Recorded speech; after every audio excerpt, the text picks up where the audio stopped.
So why would GLP-1 increase secondary to gut inflammation, but not increase secondary to obesity and diabetes?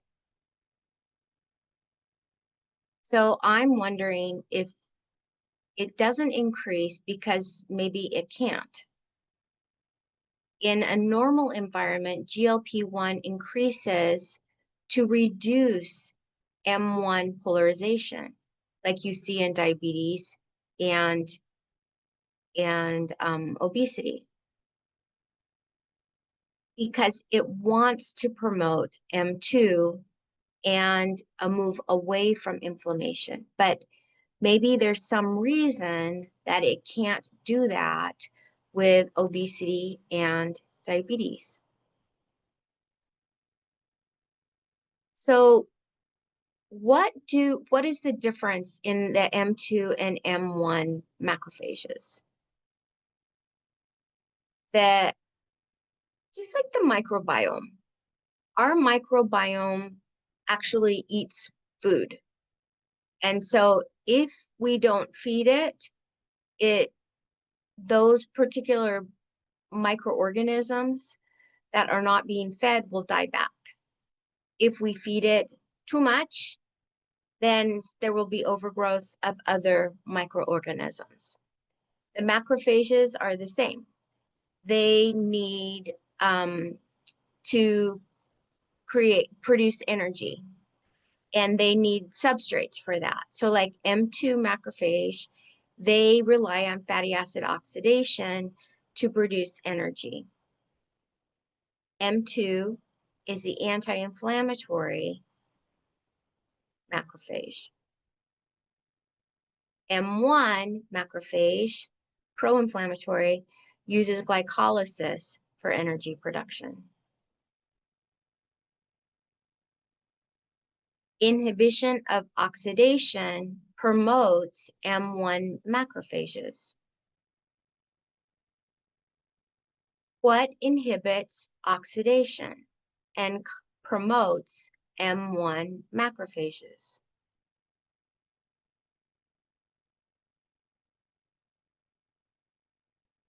So what I'm wondering is if there is a problem in the macrophages that does not allow GLP-1 to promote M2 in diabetics and obese persons. Maybe it's not really a problem with GLP-1, but a problem with the macrophages. So we know that M1 promotes obesity and diabetes.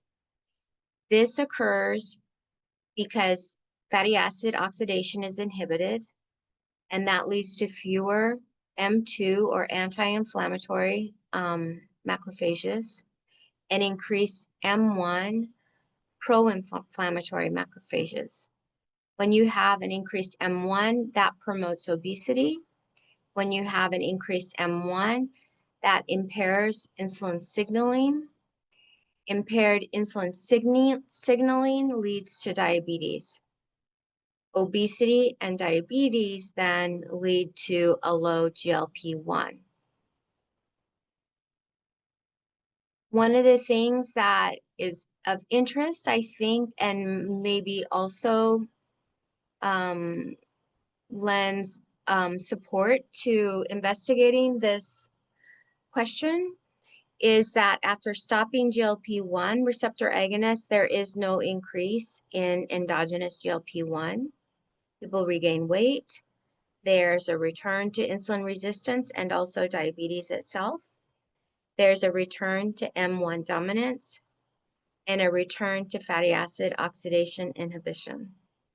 Why? Well, we have to ask the question, what inhibits fatty acid oxidation? So part of it is diet. So if you have a diet that's high in carbohydrates, if you have a body that's producing a lot of insulin to be able to take that fuel into the cells, you're going to be inhibiting fatty acid oxidation. But My patients, by and large, have awesome diets. They have, they're not junk food junkies. They don't eat fast food, and yet they still are having a difficulty losing weight. So, what are other factors that inhibit fatty acid oxidation? Mold and mycotoxins, environmental factors, plastics, endocrine disruptors like BPA and phthalates, pesticides, heavy metals, glyphosate, and also the fatty acid oxidation inhibitors that are found in lubricants and oils.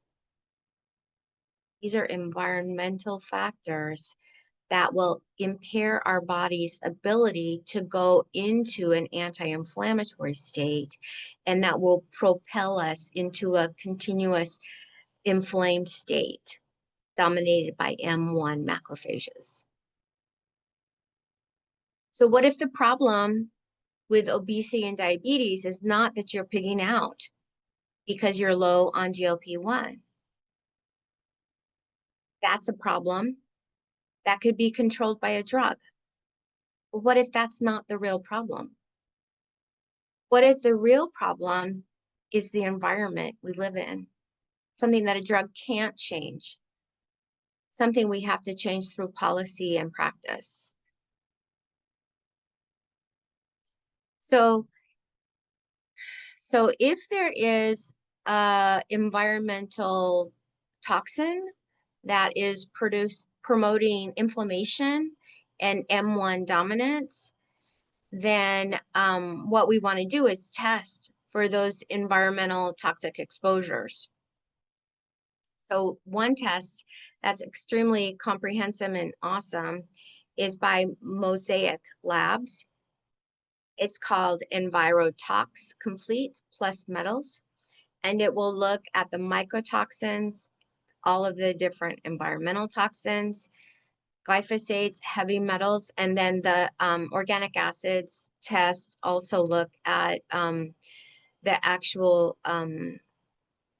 oxidation, fatty oxidation, and glycolysis, and many other things. And these are p-tests, so they're checking metabolites. So this would be an awesome way to see if you have environmental toxins that are pressing that M1 macrophage pathway and leading to a pro-inflammatory state.